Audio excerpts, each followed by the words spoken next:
Nang masira itong sun visor, ang ginawa ko ay hiniwa ko ito rito ng cutter nang sa ganoon ay makita ko ang mechanism. Ito ang kanyang naging diferensya. Naputol ito, pinaka-clip.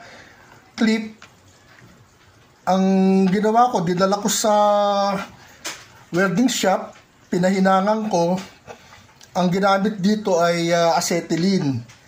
Hindi kasi pwedeng gamitan to ng electric welding dahil napaka-nipis nitong clip na to. Ito ay galing dito sa loob. Matatanggal mo yan pagka sinikwat mo yung lock sa ilalim. Ito yung lock sa ilalim. Ayan, ayan. Ayan. Bali ito ay nakasuksok dito. Ngayon, para matanggal mo naman itong rod, ipipihit mo, tatapat mo sa ilalim itong lock, mahuhugot mo na yan. Ayan. Ang sistema niyan, ang sistema nito ay nakapasok ito rito. Kung mapapansin mo, may ano yan, tapyas dito at sa kabila rin. Kaya diyan gumagana ang clip. Pag ito ay iniikot na pa ganon, yan. Yan. Yan ang kanyang sistema. Yan.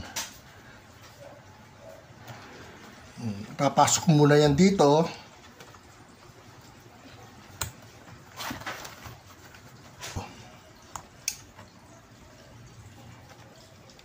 Ayun. Pasok na. Sa kabila, ganun din yan. Sa likod.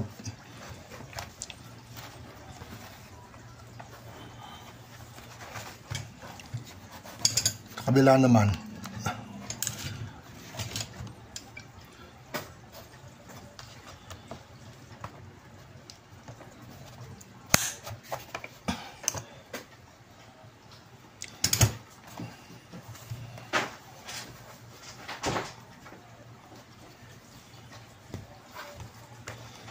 Lagyan natin ng konting grasa. Itatapat mo ito doon sa ilalim para pumasok. Itong gatla na yan, may gatla din dito sa loob yan eh. Pasok mo ganoon.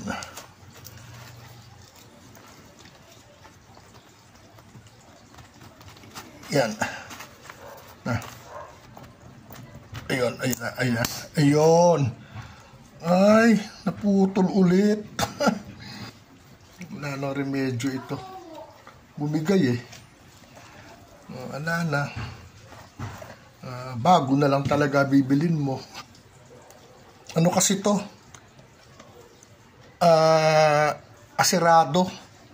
Kaya malutong. Malutong siya. Hindi rin kaya na nakahinang lang. Bumigay din.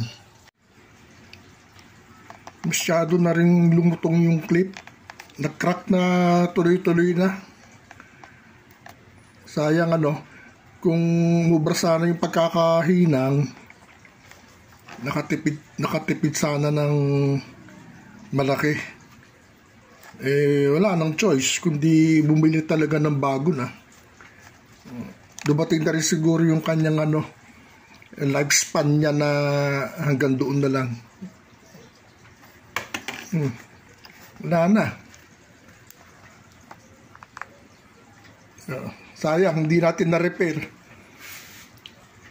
At least nag-try tayo. Nag-try tayong i-repair. Salamat sa inyong panonood. Hindi sa lahat ng panahon nare-remedyohan yung mga sira. Talagang may pagkakataon na wala nang magagawa pa kundi palitan na lang talaga yung buong unit.